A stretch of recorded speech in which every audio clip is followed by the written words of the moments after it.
di bulan ini kita harus ambil banyak kegiatan yang sifatnya untuk membangun sinergi peningkatan keagamaan. Bukan hanya kita yang muslim yang beragama Islam, tapi juga untuk agama selain Islam. Contoh kalau di sekolah kita, rekan-rekan guru kita, anak-anakku sekalian yang beragama Hindu.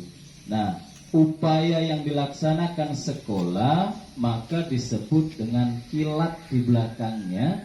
Itu artinya apa? Dalam pelaksanaan kurun waktu yang sangat singkat, ya, kurun waktu hanya beberapa hari. Maka kecenderungan ketika kita melaksanakan kegiatan yang durasinya itu cuma beberapa hari, cepat kegiatannya, maka harus kita maksimalkan. Contoh anak-anakku sekalian ya, dalam kegiatan kita di bulan Ramadan ini, khusus kegiatan belajar mengajar ini sudah dikurangi jam pembelajarannya. Yang dikurangi bukan di awal belajarnya, tapi di akhir kegiatannya. Maka kalau sudah dan 2 hari ke depan ini akan kita laksanakan secara bersama-sama. Saya harapkan untuk Bapak Ibu, anak-anakku sekalian, mari sinergi manfaatkan kegiatan ini memang untuk niatnya meningkatkan kegiatan keagamaan yang ada di sekolah kita, terutama bagi anak-anakku sekalian. Bukan hanya yang kita beragama Islam, tapi juga yang beragama Hindu dan agama lain. Ya. Kemudian yang kedua, sebelum saya buka, sinergi kegiatan ini yang dibahas peningkatan keagamaan ini tidak jauh dari kegiatan ibadah, baik yang maktoh dan khairu maktoh, baik yang wajib ataupun yang disunahkan, yang dicontohkan oleh Rasulullah, terutama kita yang muslim. Artinya apa?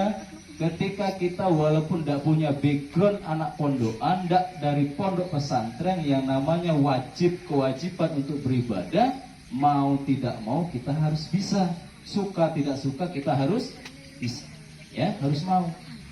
Karena konsekuensinya terutama bagi kita orang muslim, anak-anak sekalian ya, Bapak Ibu sekalian, ketika kita sudah mengucapkan lafaz asyhadu an la ilaha illallah wa asyhadu anna muhammadar rasul, apa konsekuensinya? Berikutnya di rukun Islam dan rukun iman berikutnya harus konsekuensinya dilaksanakan. Tidak boleh pilih-pilih. Saya suka sholat saja, puasa nggak kuat, nggak mampu, lalu ditinggal. Tidak demikian. Jadi konsekuensinya terutama bagi anak-anak, inilah ranah kita belajar. Begitu juga Bapak Ibu guru kita. Bukan kemudian stek umur sudah 50-60 berhenti belajar agama, enggak. Kalau yang sifatnya beribadah itu memang enggak seperti dunia pendidikan dinamis, berganti, ya, ada perubahan enggak.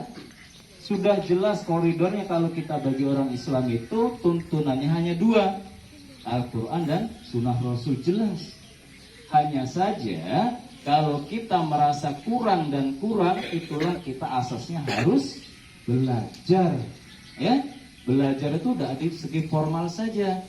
Di dunia yang sekarang maju ini anak-anak sekalian, ketika kita menemukan namanya Mbah Google, tempat kita searching, berselancar liar, kita harus berbagi waktu untuk kegiatan Zoom meeting, ranahnya tentang bullying, tentang hal-hal yang tidak boleh dilakukan, baik tindakan atau ucapan, baik untuk dirinya sendiri, sesama, ataupun dengan Bapak Ibu gurunya. Ya, nah kita harus pandai memanage waktu. Tidak ada sebutannya kita yang rugi kalau kita berangkat dan mengikuti kegiatan. Hanya bagaimana polanya kita membagi waktu. Anak-anak, Bapak Ibu gurunya, saya ingatkan betul kita berbagi bersama. Jangan menganggap segala sesuatu yang baru atau bahkan waktunya bertepatan bersamaan, jangan jadikan beban. Ketika mindset pola kita tumbuh beban, yang terjadi bisa dipastikan untuk bergerak saja kita susah atau malas. Harapan saya, karena guru-guru kita ini saya anggap semuanya layak untuk menjadi pemateri, baik yang agama Islam, agama Hindu, kita jalankan kegiatan keagamaan ini dengan sebaik-baiknya. Kemudian berbagi pemateri yang belum dapat, mari dampingi anak-anak kita nanti di kegiatan Zoom meeting bertepatan hari ini. Sesuai jadwal, kalau saya tidak salah enggaknya nanti dimulai pukul 10 sampai 12 kalau tidak salah. Ya. Nah, bagaimana nanti mekanismenya? Anak-anak kan sudah bawa HP nih, sudah bawa gadget.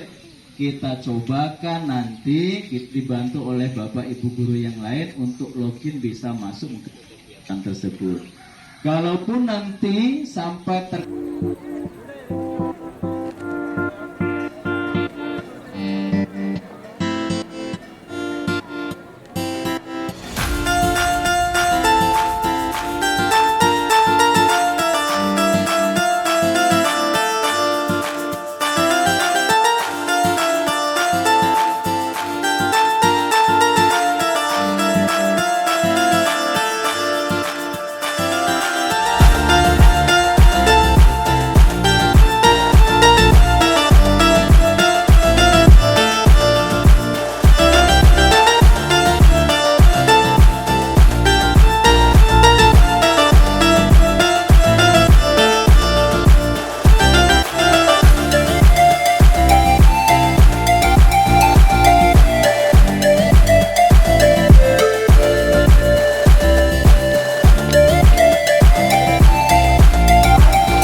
kalau kita ini latihan nanti akan terbiasa. Sudah sebelum balik kita latihan sholat.